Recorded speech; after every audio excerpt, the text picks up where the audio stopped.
शामिल कजी मोरो सिंध में जिता सिंधी इल्तिहाफ़ सूमरो की रिपोर्ट मुताबिक मेहरान सिटीज़न क्लब मोरो ऐं सिंध ग्रेजुएट्स एसोसिएशन शाख मोरो पारां सिंध ग्रेजुएट्स एसोसिएशन शाख मोरो के अगवाणी में सदर ऐं समाजी ख़िदमतगार डॉक्टर बशीरुद्दीन मावण ऐं मोरो के इल्म ऐं अदब में पंहिंजो किरदार अदा कंदड़ मोरो नाए थोरो किताब जी मुनसिफ़ उस्ताद मोहम्मद मिठल कमालानी की याद में तकरीब मुनक़द कई वई जंहिंजी सदारत रफ़ीक अहमद सरियो कई जॾहिं त professor Shamshad Ahmad Soomro Faqir Ghulam Rasool Memon Raza Langha doctor Mumtaz Ali Memon doctor Ghulam Haider डायरी Aslam Abbasi municipal committee Moro chairman Nazir Ahmed Memon Pakistan Peoples Party city Moro जे सदर सैयद काज़िम अली शाह ऐं ॿियनि महिमान तौर शिरकत कई।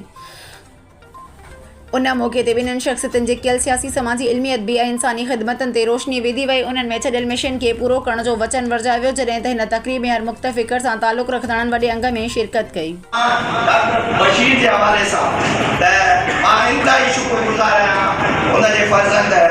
फैसल बशीर जो उन मूंसां होके कई पर इस्लामाबाद हो ऐं मूंखे बि सुमरा साहिब खे हुकुम कयो त मां पंहिंजा कम कारियूं छॾे ऐं इंशाअल्लाह ताला नेक्स्ट हिन में मां यकदमि कोशिशि कंदुसि त मोरे अचां ऐं पंहिंजे मोरे जे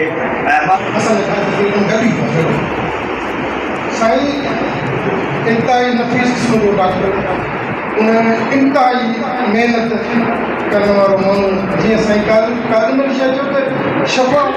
में शफ़ा आहे उन टाइम में डॉक्टर तमामु थोरा माण्हू आहिनि उहे सम्झनि था त मूंखे जेका हीअ ज़िंदगी मिली आहे इहा पंहिंजे लाइ जीअंदुसि ऐं पाण ताईं महदूद आहे।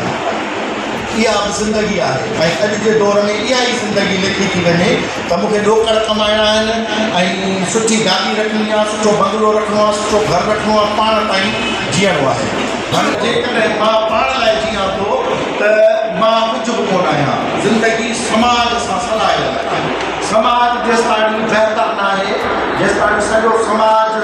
उन ज़िंदगीअ जो हिसो न आहे जेका मां सोचां थो यानी अॼु मूंखे मां तसवुरु थो करियां त मुंहिंजो घरु ईअं हुजणु खपे उन में बाग़ीचो हुजे